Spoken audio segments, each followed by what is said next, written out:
So do you think it was your wits end, or you mentioned that you have a high D personality, or do you think it's, nature versus nurture to make you a successful person? Personality types are super relevant because it really helps us understand not only why we or how we make specific decisions, but how our clients do the same too, and a better communicator with our clients. So I like to say that I listen to my intuition a lot to say, do this, but I'll listen to my feeling. I'll say, it doesn't feel right. It doesn't feel right. So I'm not going to, it looks great. It looks too good to be true, but it's not the right feeling. And there were other things in that moment that looked better. Corinne DeFilippis out of Orlando, Florida. Welcome to the show. By the way, before I fully introduce you here, every time I see your last name, I always want to, in my head, I always go, DeFilippis wet yet? Like the, you know what I'm talking about? No. No, DeFilippis wet yet? No, DeFilippis wet yet? That is Missy Elliott. Yes, that. Yes, Missy Elliott. You are the top 1% of your market. I want you to go into all your stats. You are a killer real estate agent with your own team. Welcome to the show. I would love to talk about your background and how you got started in real estate. Absolutely. Well, I'll take you guys super, super far back. We're going to the 90s right now, because I think it's super important for people to hear my story, my journey. It's definitely made me the person that I am today.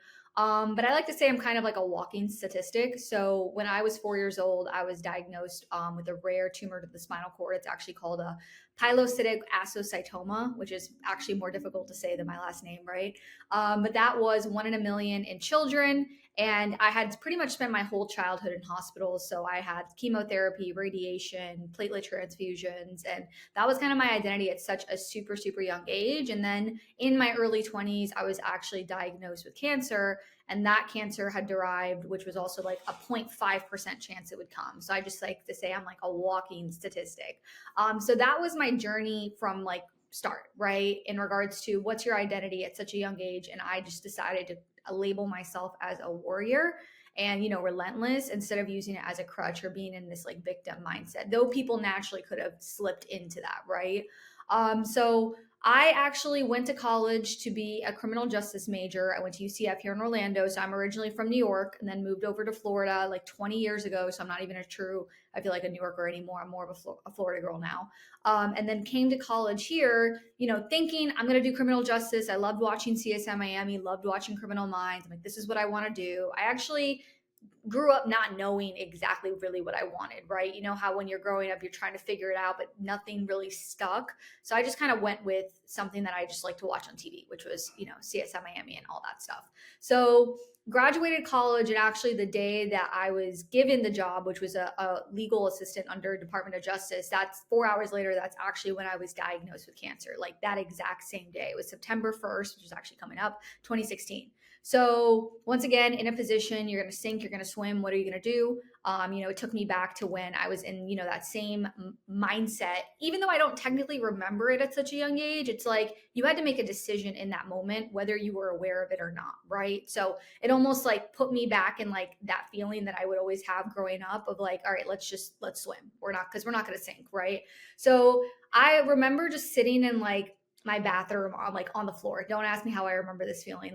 On a Sunday morning, looking for jobs. I was I am so sick and tired of waiting for, this job to happen, because I was waiting for my clearance. It was 2016, and that's when Trump was first elected president. So everything was on a hiring freeze, right?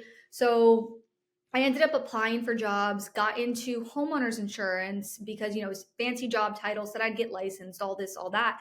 I went into it. And at the time, I was the only sales agent in there. So my boss at the time said, hey, you have to outbound prospect realtors and lenders and build your own book of business.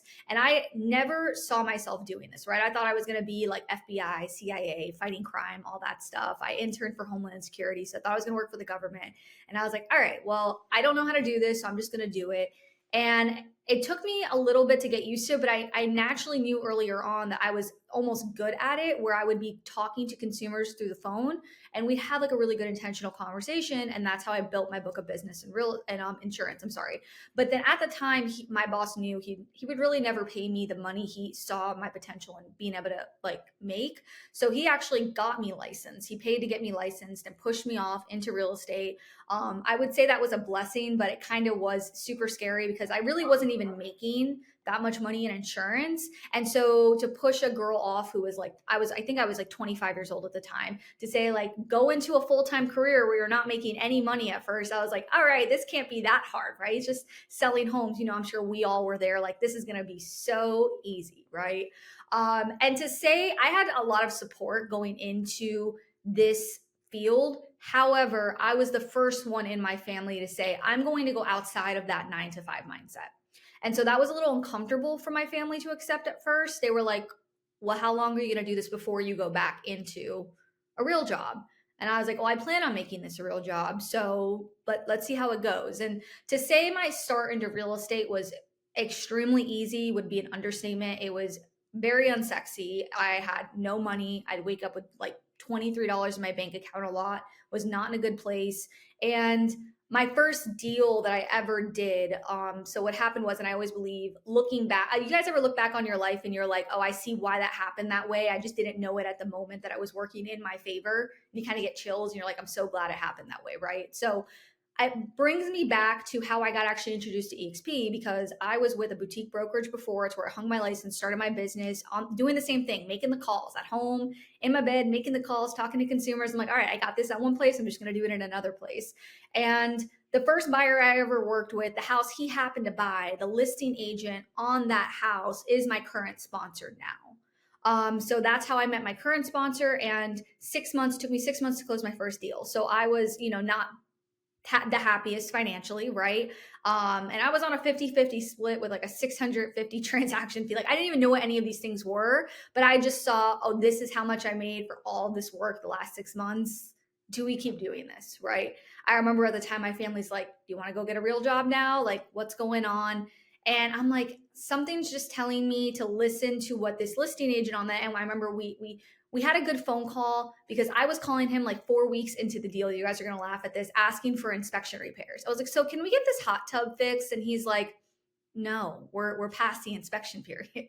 So this was like the worst first deal ever. Like, this man will literally go on stage, and his name's Gil Ramos, by the way. So he will literally go on stage and talk about how it was like the worst agent he had ever met in his entire life, because I never put the closing date on the contract. I got escrow in 3 days before closing. The contract was extended 4 times. The lender did not know what an FHA loan was. Neither did I, of course, because it was my first deal. The name of the actual like lending institution was called Mount Diablo, Diablo in Spanish means the devil, right? So I had all these factors like pointing against me, and I just was relentless. I was like, I gotta close this deal. Like, my ego's like, you did not work this hard to fail. I remember showing up at the title company like 3 times a week saying, hey, I'm ready to close. They're like, that's not how this works. We need a package. I'm like, okay, where do I get the package from? Like, FedEx, UPS, like, let me know. I'll go get this damn package and let's close this. And they were like, no, that's not how this works. Moral of the story is, we ended up closing the deal. And then I ended up sitting in Gil's office. And I remember these words that he said to me exactly, where he's like, hey, you should come to my team and I'll make you a top agent. And I'm like, well, I have so much loyalty to this other company. I closed my first deal with them.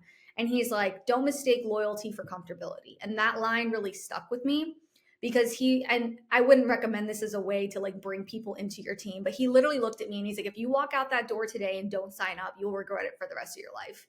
I was like, all right, sign me up. Let's go. So I signed up under his team, and I was a part of a culture that really, took me to that next level. I felt like I was at a home family. I've actually been with that same family for the last 6 years. My 6-year anniversary is actually next month.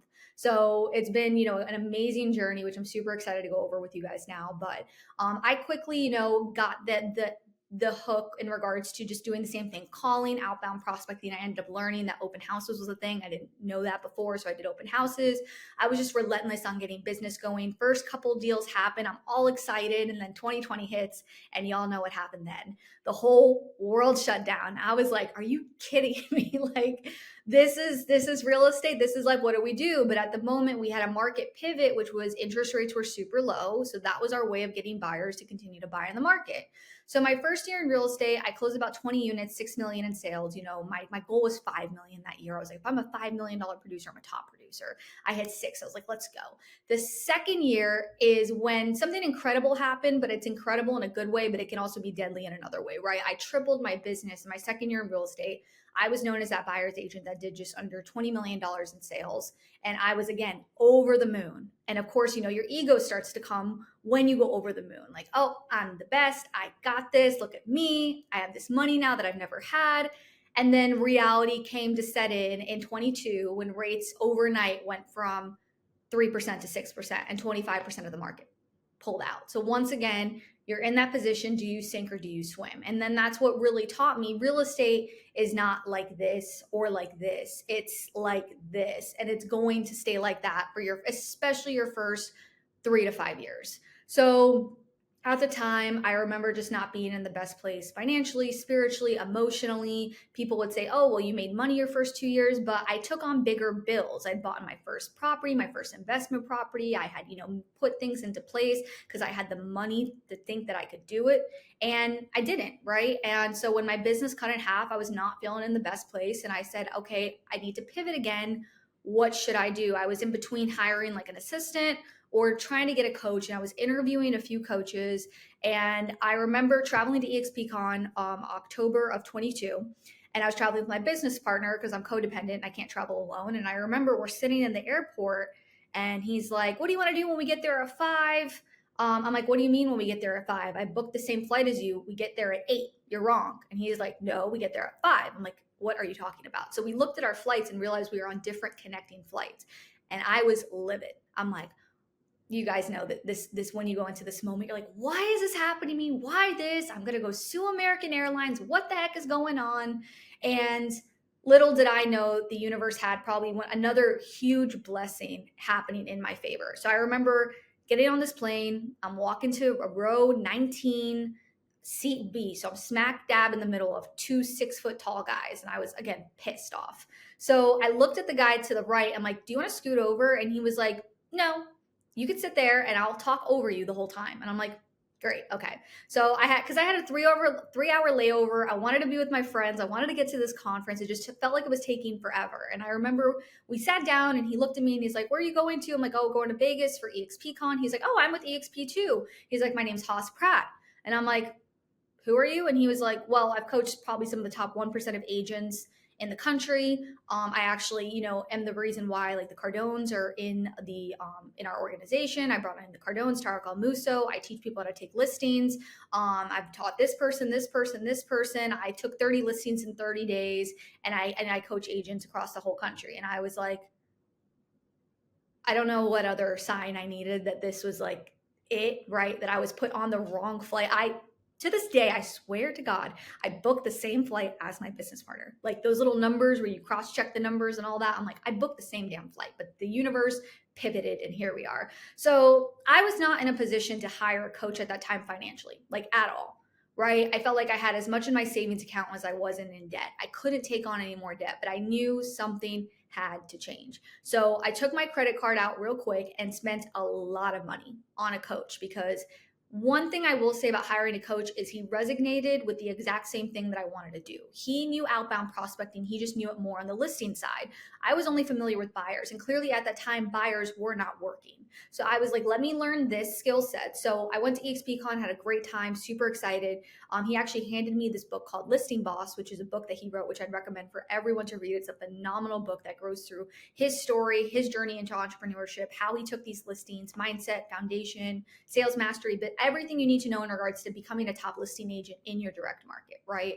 So he hands me that book and I was like, can I hire you as a coach? And he's like, well, I don't really coach people one-on-one anymore unless I happen to meet them by like an act of God, which in this case was an act of God. So we had talked the entire 3.5 hour plane ride, and I made sure to milk every second of that conversation because I knew that man charged a lot of money and I was getting it for free because I happened to be sitting next to him. And hired him as a coach and got home and instantly like turned off everything in my business that I knew before. My CRM, who I was calling, everything went kaput. And I was only focused on this coaching product. So I coached with him one-on-one for 4 months. I learned the system of taking listings in my marketplace by utilizing the lowest hanging fruit, expireds, for sale by owners, circle prospecting. And I just went all in. So in that year, I had took and sold about 50 units, closed about $25 million in real estate transactions from taking listings. I became a top listing agent in less than 6 months. I started coaching agents on how to become top listing agents. Again, I was in a really, really good place. And I was like, all right, I'm so happy I pivoted. I'm so happy I invested in myself because I got myself out of a hole, but I also understood a new business model that gave me leverage and gave me my time back. So in 24, I had a new problem, which is a good problem where I had too many listings at one time. I had about 20 listings that I was holding at a time. I had so much business and I always had this passion for teaching. I love teaching, speaking on stages. I love speaking on podcasts. I loved helping people. I thought about starting a team in 22, that year where I said my business was like kaput, but I knew I was not in the best place personally to teach people because I wasn't even in the place to show up for myself. So how can I show up for others? So I finally felt I was ready to lead. I was ready to lead because I could either continue to hold on to all the business, keep every listing for myself, everything under my name, or I could serve my purpose. I felt there was a bigger purpose for me. I felt that I just needed to be in the vehicle of real estate to learn how to teach others. And now I have a good story because I understood the buyer anatomy. I understood the listing anatomy. I understood the pain point of going from a buyer's agent to a listing agent. And that's what most agents want to do, right? They have that goal. Everyone always says in the beginning, work buyers, do this, do that, and then one day get into listings. It's good to understand the fundamental of both sides. So I had an agent in my organization at the time where she was in a rough place. And I was like, all right, I'm about to start this team and I need a guinea pig because I need to see if this works. So she started with me in March and because she had 0 transactions from January to April, 0. She started with me in my systems, my tools, my processes in March. And in April, she closed 4 deals in 1 week. So I was like, okay, cool, this is working. So then that's when we brought in our next agent and then an agent after that. And it grew so organically, which is super cool. And I'll give you guys the backstory of how like the name of the team came. Not that names and brands matter. I think people is what matters. But I knew that this team was not going to be your typical team because I'm not your typical gal. Like I already have the start from day one that was never typical. It was never the plan. It was always different. I always knew something was different. So the name of my team, I remember, again, I always believe in spiritual inspirations. When things pop into your head, you're like, that's it.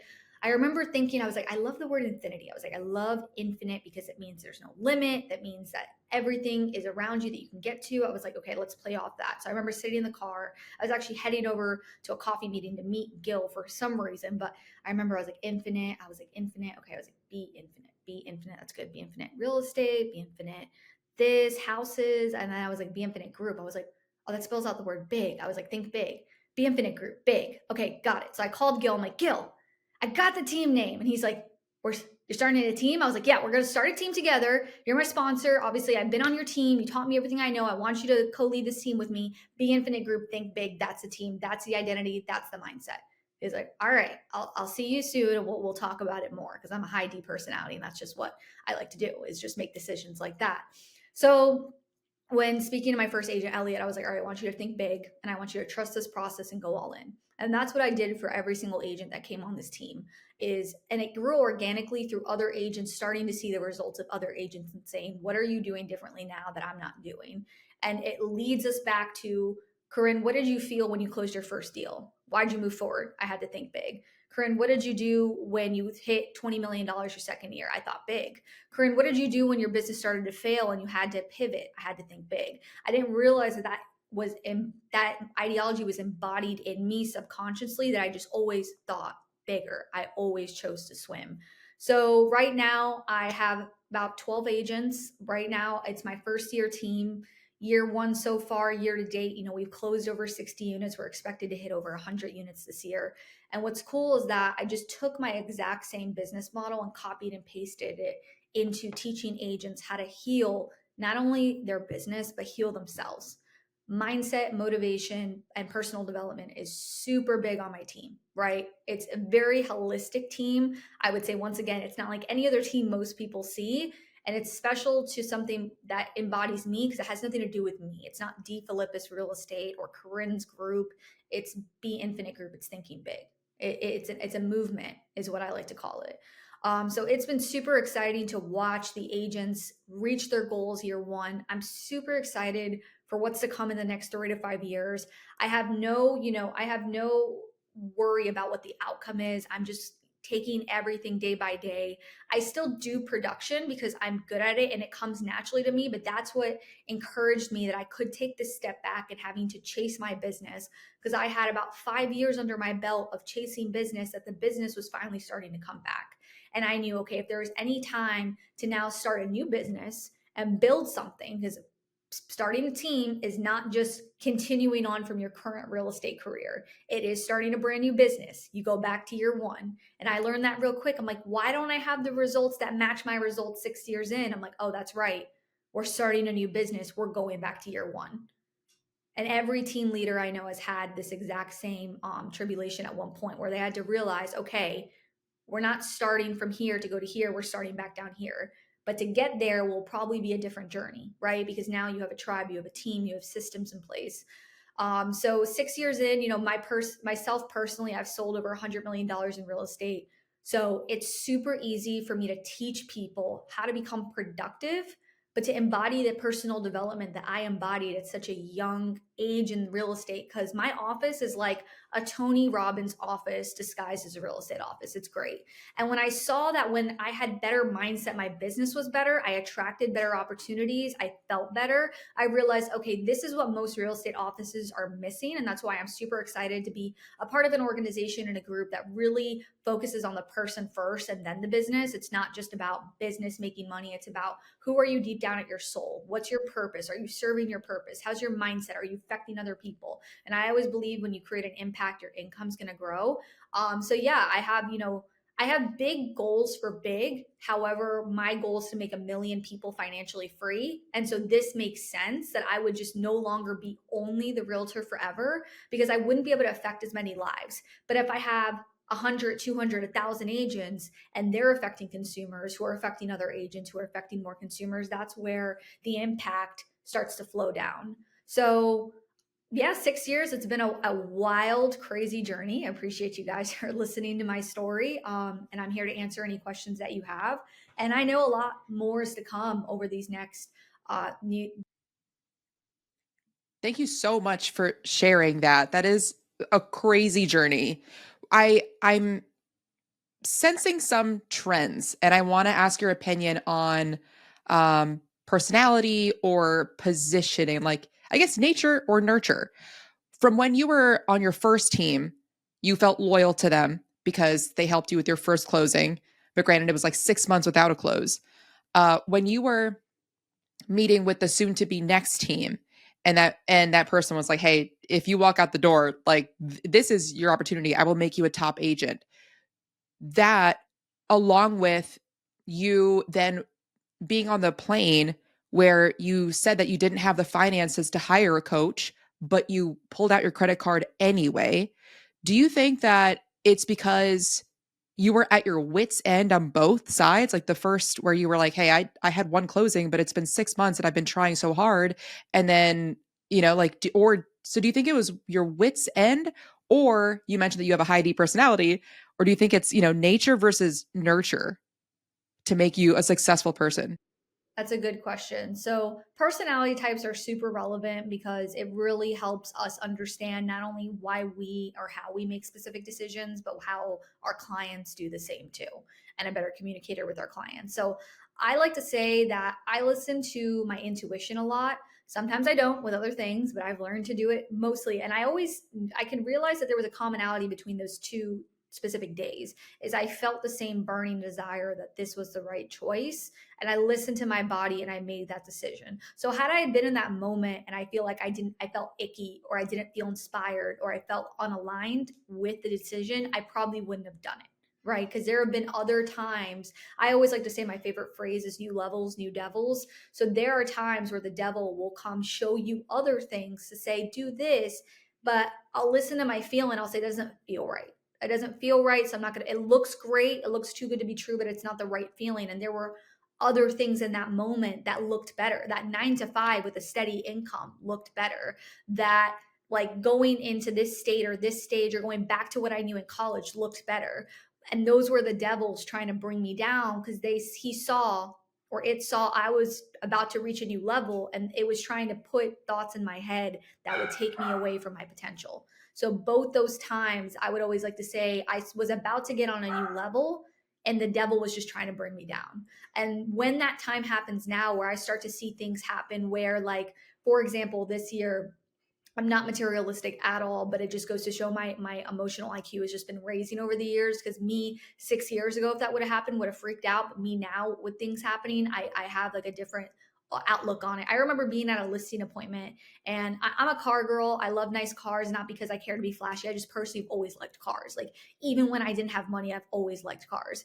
And a teenager hit my Porsche at my listing appointment, not the teenager of that house, a teenager across the street. And I remember in that moment, I got excited because I was like, oh, that's just the devil coming back out. Like, I'm about to hit a new level. Like, I told the teenager, I'm like, it's all good, buddy. I'm like, just don't hit a Porsche again, but we're good. We're safe. Everything's fixable. So it's not a big deal. So when those little things happen, like the nail in the tire, or the call to this career opportunity, or the friend or the family member that's trying to get into an argument with you, I look at those things as distractions.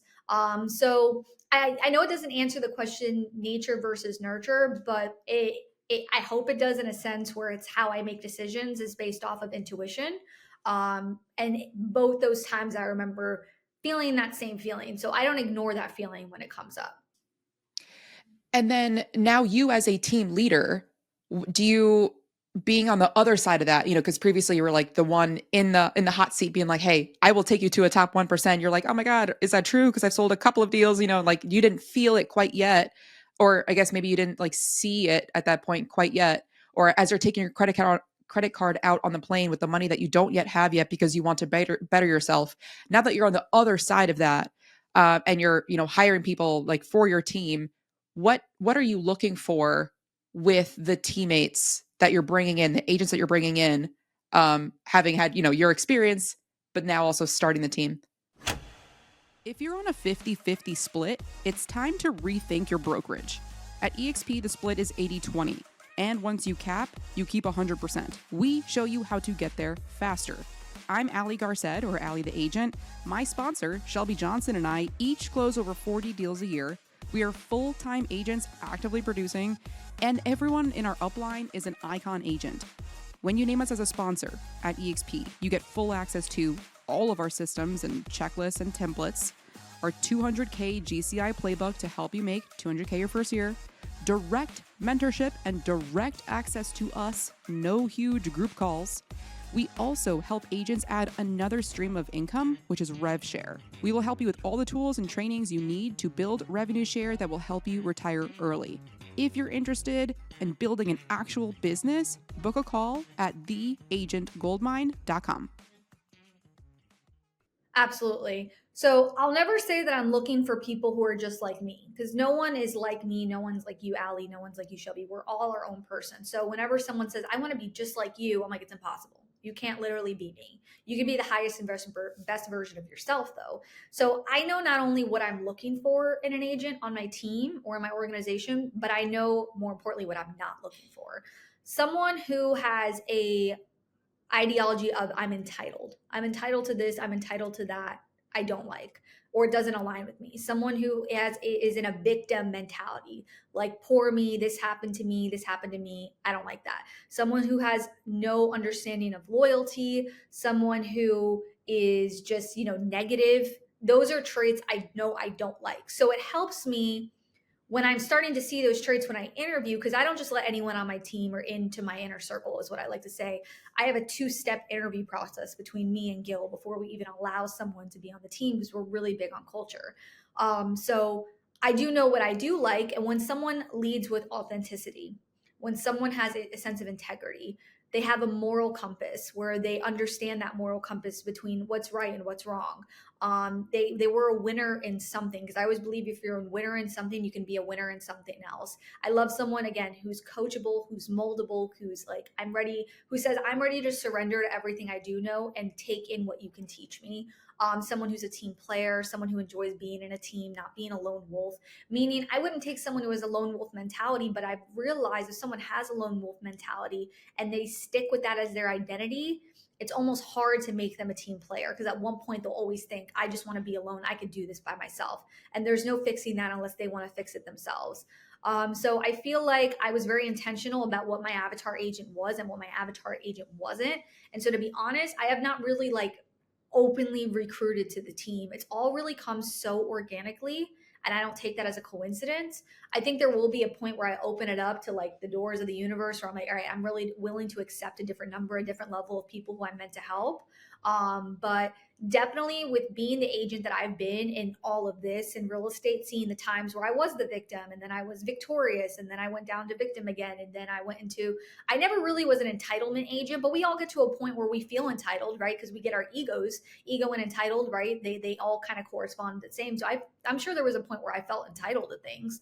But I realized that's not what I look for. And I realized that, I don't know if you guys have ever read the book, The Gap and the Gain, but it's a fantastic book. And what I love about that book is it really brings down to the core human. We all naturally will get in places of victim. We'll naturally get into places of ego. We'll naturally get into places of entitlement. But how long are you in that mode before you get out? That's where you go to the gain and you're not in the gap. It's who can quickly just get out of the gap as fast as possible. So we're not perfect, but we understand that when we're in these negative traits, how to get out of that, right?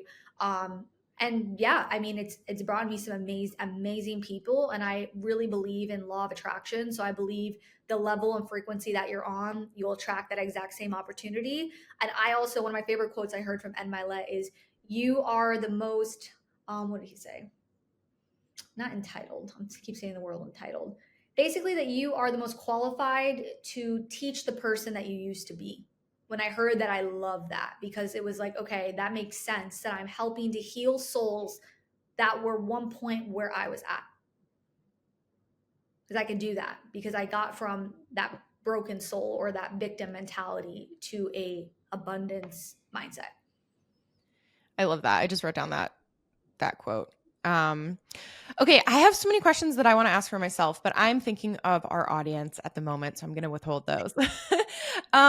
Question for team members and what you're teaching. I know that you have a lot of experience with the outbound prospecting, both on the buyer side and also the seller side. I'm curious about when you are bringing on agents, what activities are you having them do as their forefront? Like, this is what you have to do every day in order to be successful. Are you like, do you have a pool and you're having them farm the pool? Are you also talking at all about like building a brand on socials, or is it like 100% calls? Like, I don't know, what activities I think our audience would appreciate knowing.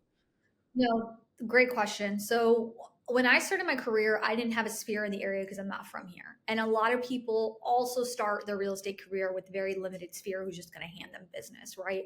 So I believe 80% of your business, especially in that first 1 to 4 years, has to be a version of outbound. And I believe that you won't find your niche will find you. So what I love about my business model is it really just takes an agent from being unproductive to being productive. Meaning my avatar agent is probably someone who's done maybe 2, 3, 4, 5 million, but can't get to that 10. They just cannot get to 10 and they aspire to get to 10. Meaning my avatar agent's not a brand new agent. It's not. So what I would say is that when I get an agent in that field, I teach them a skill set that cannot be taken away from them. They might find that they one day bring in a lot of business through social or YouTube or flips or their own niche, but it took the identity shift for them to figure out by getting productive what they're best at. if that makes sense. So also with learning how to take listings, you learn how to take leverage in the marketplace, right? So my team will carry anywhere between 30 to 40 listings per month. And so we have a space in the marketplace, right? Because of that.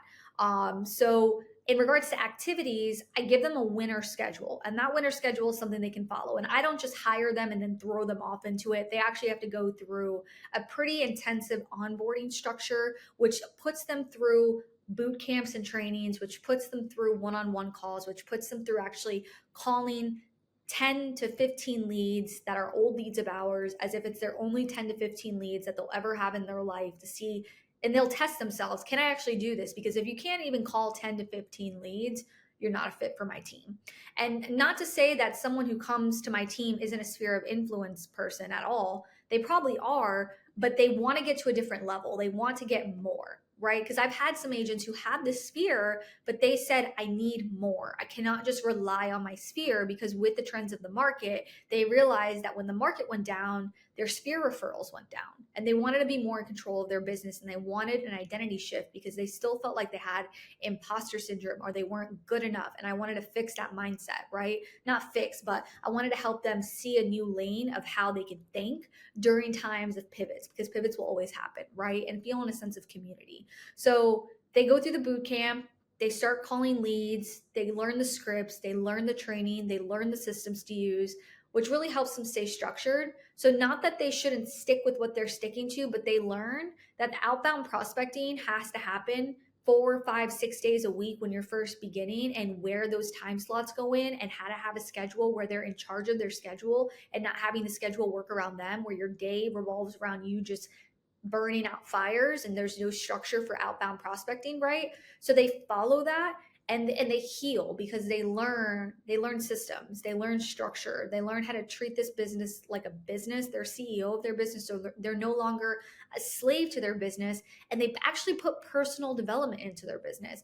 It amazes me how many people that I know, not only in real estate but in entrepreneurship in general, who don't work on themselves as much as they work on their business or their family, which that does not align. There should never be a place where you wake up, work all day, and go to bed. That's just, you'll burn out so fast. Because I was that girl. I was that girl that would wake up at 9 a.m. and go, okay, straight to calls. And I burnt out within that year. And I started to resent the industry. What I love about this business model is it teaches you how to have control. It teaches you a skill set that can't be taken away from you. Meaning, if the world shut down or TikTok shut down, like TikTok did shut down for one day, and I looked at my whole team, I'm like, aren't you glad you know how to hunt? Because if this actually was taken away from you, you know how to pivot and go after your business. I never believed in just being reliant on one thing. You have to understand how to call, cultivate, and close consumers, because all roads lead back to the phone. Even when you close Sphere, they lead back to the phone. Like, you don't think just because it's your sphere, you're not in competition with other agents who are going to prove their worth. You should always know how to be on guard. And it's almost like a little bit of a military boot camp, because at the end of the day, especially with lower hanging fruit, you have so much competition going after the same lead that if you can get that lead to become your listing, you now have a skill set again no one can take away from you, but your confidence is up to here. Not in a cocky way, but you're confident where you're like, okay, I get this now. I know how to get myself out of a hole if I ever get there again. This has been a great episode. Is there anything that we haven't spoken about? Well, there's a lot that we haven't spoken about. I say this every time too. Is there anything within like as we're wrapping up that you want to mention or talk to the audience of real estate agents here? Well, let's talk about current times right now, because I think that's super relevant. Because now that I have a team, I'm watching my team and I'm watching myself go through the time in the market that we're in, which is the bottom end of a 25-year cycle, right? So we have been in let's call it a lowering market in the last 3 years. And most agents who are starting now or who feel like they're not growing, they're stuck. They're stuck, and they're probably being put in that position. Should I move forward? The answer is, if you're in this business because you want to impact as many people as possible to build financial and freedom and wealth in this industry, then stick through it. what I like to say is that look at the people you're surrounding yourself with in the office you're surrounding yourself with. Meaning, if someone wants to be a $10 million producer, are you surrounding yourself with $10 million producers, right? Are you surrounding yourself with people who are winning at a high level that you can learn from and stop trying to do it all by yourself? But everything that any agent is feeling, we're all feeling it too. We're not winning just because we're getting lucky and the market's not affecting us. It's affecting us too. And now I have to be responsible in keeping a good mindset to make sure my entire team and my organization sticks in that same mindset of this is just the winter, and after winter comes spring. Because I'm really excited for the next 25-year cycle. Like I'm reading studies that saying the next 25 years in real estate could be the best 25 years in history. And we're all looking at this like, oh, this is an opportunity that only this generation of this century might actually get in this career. We have AI, which I like to say, if you're an agent and you're not an AI, you got to get with the times. You will be 6 to 12 months behind if you don't understand it now, right? And making that like your own personal assistant. If you feel like you're a lone wolf and you're not doing good in your business, go on a team. Get out of your own ego, get out of your own way, stop worrying about splits and worry about how much profit are you making in your pocket at the end of the year. That is all that comes. Meaning, if someone told me that I would get a 10% split, which is literally like the bottom of the barrel in real estate, but I would be guaranteed making $200,000 to $300,000 a year at a 10% split, I would say I would do that all day, every day over being at 100% agent and wondering how I'm going to get my next deal. Right? It's all about what are you making at the end of the year and how fast someone can collapse time and get you there. If you're not putting personal development into your schedule where it's like, hey, this is me time in the morning or me time in the evening, start that. Ali Shelby, I think I shared with you guys my winter success schedule that I would love for you guys to share with the audience so they could look at how to structure out their day, because I always believe that I do high leverage activities in the morning first, and my day, if I really wanted it to be, was done at noon. So I always tell myself I'd rather be in a 9 to noon than a 9 to 5 because I don't want to limit or cap on what I can do for this world. So get 2025, we're almost done. Get through it. We're literally at the tail end of the bottom. So if you're feeling, oh, this is rough, it's the roughest part. It's all about to go up. And the people who stuck through it are just going to thank themselves one day that they've continued to move forward and took these little tidbits of advice from someone who's been there many times, many ups and downs. And I'm still learning and I'm still growing. And I'm sure down the road, if we ever do this podcast again 6 years later, I'll have a whole new story for you guys. But I appreciate you guys being on here. I hope I was able to influence and inspire the masses. That's a big goal of mine. That's exactly why I said yes. And that would be my advice. Absolutely. Looking forward to it. Corinne, will you be at EXPCon 2025 for people to ask more questions in person? Yes. Yes, absolutely. Awesome. And then for those that won't be going to EXPCon, what is the best way for them to reach out, find out more about you? I would say Instagram. So my Instagram is Corinne the Realtor. It's where people can stay in contact with me and what I do through social, my team and what we're doing. We'd love to always do business and refer business to other agents across the country. That would be the best place for people to stay in touch with me. Amazing. Thank you so much for jumping on today. Hope you have a great rest of your week, and I'll see you at EXPCon. See you there. For everyone else, be a bro and share this show. If you're on a 50-50 split, it's time to rethink your brokerage. At EXP, the split is 80-20. And once you cap, you keep 100%. We show you how to get there faster. I'm Ali Garced, or Ali the Agent. My sponsor, Shelby Johnson, and I each close over 40 deals a year. We are full-time agents actively producing, and everyone in our upline is an icon agent. When you name us as a sponsor at EXP, you get full access to all of our systems and checklists and templates, our 200K GCI playbook to help you make 200K your first year, direct mentorship and direct access to us, no huge group calls. We also help agents add another stream of income, which is rev share. We will help you with all the tools and trainings you need to build revenue share that will help you retire early. If you're interested in building an actual business, book a call at theagentgoldmine.com.